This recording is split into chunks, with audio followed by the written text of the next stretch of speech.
Hola chicos, ¿cómo están? Bien, vamos a con ya cerrar la última parte, yo les dije que era intenso, de frecuencia cardíaca. Acá puntualmente vamos a hablar de patologías frecuentes del corazón, ¿sí? Cuando yo digo frecuentes es muy frecuentes, ¿sí? Estas patologías son de todos los días. De la primera que vamos a hablar es la angina de pecho. Es un dolor opresivo, característicamente se da en el centro del pecho, pero se puede dar en otros lados. Está desencadenado tanto por estrés físico como psíquico. Se genera porque las arterias coronarias se van estrechando en general por una mala alimentación, por un mal estilo de vida, y con el paso del tiempo se van como achicando las paredes. Las arterias coronarias son las arterias que irrigan al corazón. Entonces, si yo tengo menor flujo sanguíneo en las coronarias, el corazón va a respirar menos, entre comillas. Básicamente la angina de pecho se produce cuando la arteria es tan estrecha que deja pasar una cantidad de sangre insuficiente. O sea, pasa sangre, no es que está tapada, pero no pasa la necesaria. Básicamente esto se manifiesta en situaciones de estrés porque el corazón ahí necesita mayor cantidad de requerimientos, mayor cantidad de oxígeno. Entonces yo tengo una arteria tapada con un corazón que pide mucho, tengo una angina de pecho. ¿Se entiende? Entonces, lo segundo, que es como el paso que le sigue, es el infarto de miocardio. O IAM, infarto agudo de miocardio, infarto de miocardio, es lo mismo. Básicamente se produce cuando se obstruye completa o casi completamente las coronarias. Entonces se entienden por qué es el paso siguiente a la angina de pecho. En general los pacientes que se infartan, la angina de pecho es el preinfarto, que no existe eso, no se puede estar preinfartado. Pero básicamente la angina de pecho antecede al infarto de miocardio. Lo que genera el infarto es la muerte de una parte del corazón porque no le llega oxígeno. Con la angina de pecho pasa un poco de oxígeno, con el infarto no.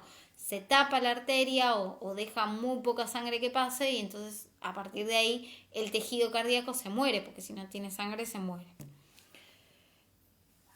Lo que sigue al infarto, o en realidad a un montón de otras patologías, pero en esta línea es lo que le sigue al infarto, es la insuficiencia cardíaca. El infarto, si es muy grande, termina en muerte, ¿sí? Y no hay vuelta de eso, pero a veces puede pasar que el infarto es pequeño, o incluso en pacientes diabéticos o muy ancianos, capaz que ni se enteran que tuvieron un infarto, o sea, es un infarto silente, y a lo que progresa es a la insuficiencia cardíaca.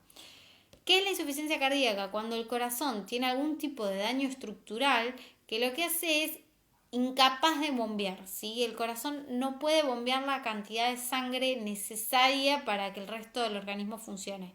Entonces yo empiezo a tener síntomas y signos en todo el cuerpo, ¿sí? Las causas más frecuentes de insuficiencia cardíaca son haber tenido un infarto cardíaco, y la causa más frecuente de haber tenido un infarto cardíaco es la hipertensión arterial. Ahora, no significa que sea la única forma de llegar a una insuficiencia cardíaca. Yo puedo llegar a una insuficiencia cardíaca, por ejemplo, por una neumonía, ¿sí? Hay desencadenantes de esa insuficiencia cardíaca. Cuando ustedes hablan de insuficiencia cardíaca, tienen que pensar que el corazón es insuficiente en su función. O sea, bombea sangre, pero no bombea la suficiente, ¿sí? Eso es un tipo de patologías. Las patologías que se generan por sobrecarga del corazón, si se quiere, o por falta de una buena irrigación al corazón. Lo otro que puede pasar es una arritmia. ¿Se acuerdan que nosotros dijimos que el pulso tenía que ser rítmico? Bueno, una arritmia es cuando la frecuencia cardíaca no es rítmica, ya sea por cambio de sus características o por variaciones inadecuadas de la frecuencia. Es decir, una arritmia es cualquier cosa que no tenga un ritmo cardíaco normal. ¿Qué depende? ¿Qué síntomas tiene una arritmia? O sea, yo digo, bueno, este es un paciente infartado, se lo imaginan todos, es la presión de pecho. Ahora, un paciente con arritmias puede ir desde las palpitaciones, que es sentir el latido del corazón, hasta el paro cardíaco o hasta el síncope, es decir, que se desmaye.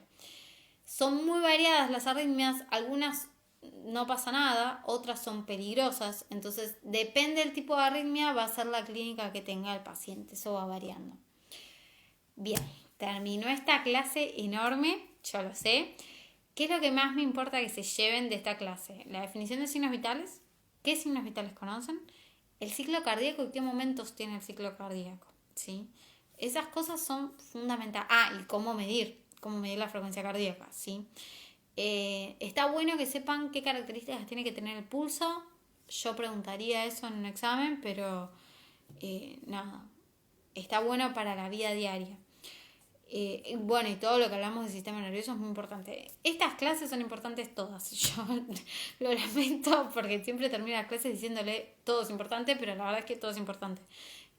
Así que nada, estudien de a poquito, no hace falta que sepan todo ya, pero la idea es que vayan de a poquito incorporando los conocimientos para que después no se les haga una bola de nieve y terminen como el pobre Homero antes de rendir. Así que les mando un beso y espero que se estén cuidando mucho. Suerte.